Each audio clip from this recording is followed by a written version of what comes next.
welcome to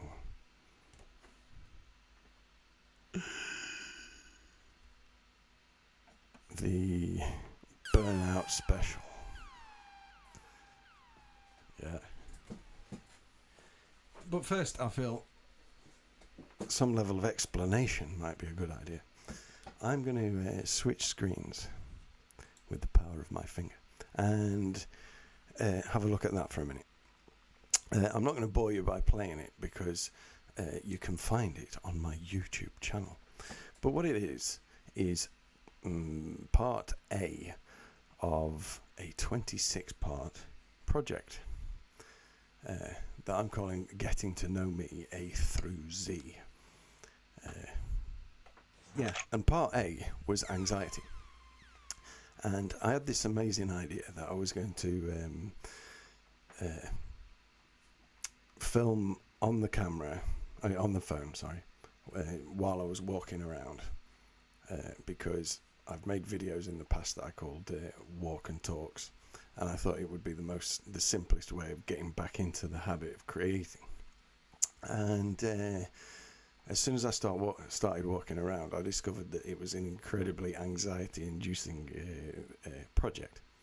And if you've watched it, it's kind of in two parts, and there's a part that started at the beginning of the week, and then a part that was at the end of it, and it's like the beginning and end of a prolonged anxiety attack. And so my intention was to keep the growing experience going by talking about burnout for B, but doing it live on stream, because I've struggled a lot with self-confidence over recent months, and my stream of last week was the first one that I'd done in 3 months since 3 months prior, and so I thought it would be useful for me to talk about it on stream and really confront some of my own demons live on camera. But yeah, so the thing about streaming, especially for a person who, if you've seen part 1, you already know, has had struggles with anxiety in the past, that streaming is like opening your bedroom window and shouting for the entire world to come in and see what you're doing, even if the what you're doing is as innocent as sitting in front of a computer. Oh yeah, and this isn't actually a bedroom; it's a study. But yeah, that if you're feeling anxious generally around people, then exposing yourself to the elements by streaming is not a very easy thing to do. And I'm not saying that I'm completely cured of all negative mental issues that I may have been experiencing. Far from it, in fact. But I am more embarking on a project of self-improvement, and so getting back into streaming is a side effect of that rather than the primary goal. I'm going to show you what I'm talking about, if you like. I've seen various videos talking about procrastination and burnout and things, suggesting journaling, and I didn't give it much consideration until my own darling daughter suggested it to me as well. And I got myself a sectional one, and I put the first. I'm talking to the side of the mic now. That's horrible. and I made the first section. I can't see what I'm doing. Mind journal. The second section is the one about the alphabet project.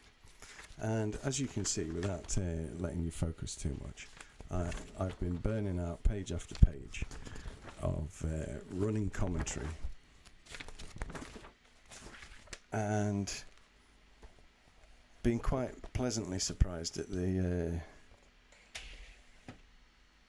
results, because I've felt a little bit more in control. I've felt a little bit more in control of my mood swings on days where I've either started the day writing about the previous day or finished the day writing about that day, if you see what I mean. So yeah, I'm going to go into a bit of a history first. I've always considered myself a creative person, but when I was in my teens and 20s, I focused on music because I was in bands, and I liked writing as well, but I didn't give it particularly high priority in my time allocation, because I felt like to make it as a musician you have to do that before you're 25, but to make it as a writer it's better if you've lived a bit first and you focus on that after you're 30.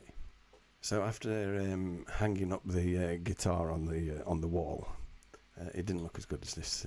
It used to just be on its own. The axe, this one. She used to just hang there on the wall on her own, lamenting the day that I'd last caressed her gentle neck, and I started focusing on writing. And I'm going to blow my own trumpet if you'll just allow me to stand up for a moment. Never before seen on camera. Oh, we've got dust on. That's a bad sign. Oh no, he's got a scratch.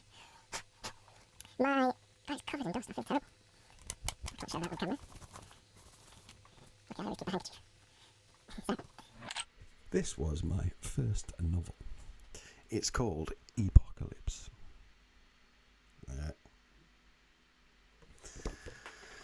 A dystopian future where all electronics have ceased to operate, plus a variety of cataclysms, etc. I think I've told you guys this before. That was a summer project, because I had 2.5 months, maybe 3 months between teaching gigs. And then the following summer I decided to repeat the process, but with a children's book. This one's Molly and Polly and the Green Maiden. And then it was, I would say, during the build-up towards COVID that I first discovered I had writer's block. And I'd never really experienced writer's block before, because I was always just moving from one creative project to another. It wasn't like I was not doing one, it was that I was just doing something different instead. And a little tip for writer's block is, whenever I've got a blank document, because I prefer typing, I'm quicker with the fingers that way.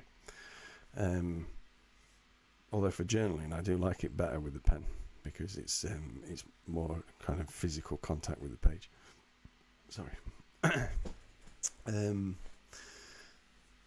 That yeah, if you've got a blank document sitting there, just type this page is currently blank, but now I'm going to start writing, and I don't care what I'm going to write about, but I'm just going to keep typing until something happens, and blah blah blah blah blah.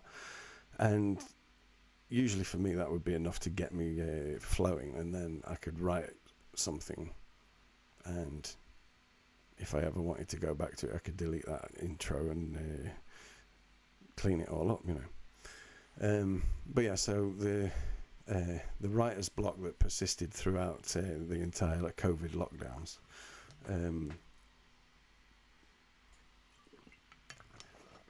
Was what led me to giving YouTube a try, because I thought if I can just film me talking and make video essays that way, then I don't need to spend time trying to write things. I can just say them directly.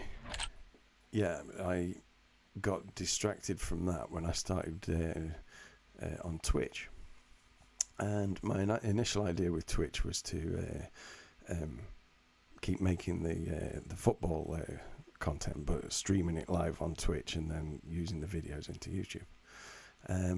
And I got in with a nice group of people and made a lot of friends, and built up to 50 followers and became affiliate quite quickly.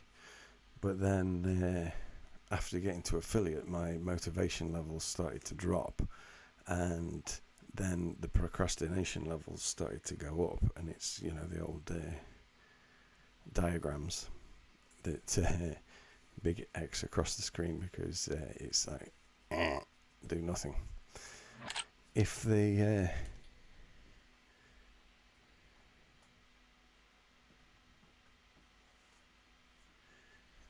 if the desk is not well organised, and I'm not generally like a OCD,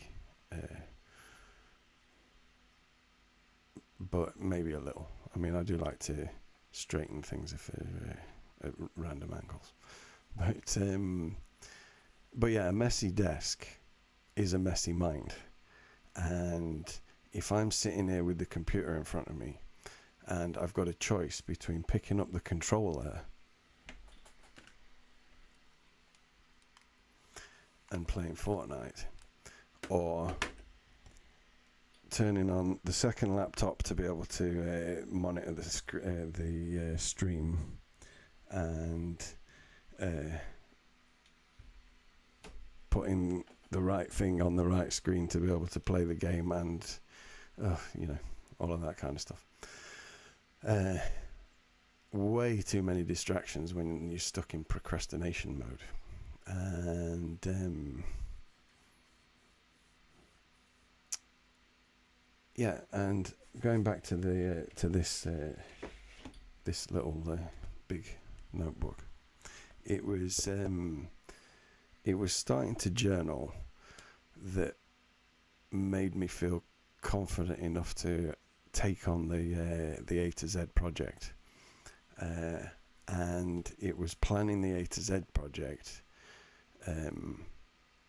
because the guy who runs it had like programmed in a couple of weeks of planning at the beginning.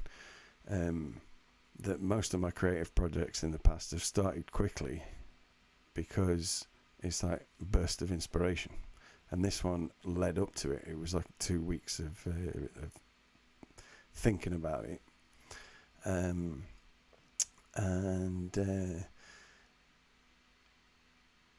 it was preparing for making the first video that brought me the confidence back to be able to stream again, to get the zero off the list. You know, it's no streams for 3 months, so 1 is better than 0.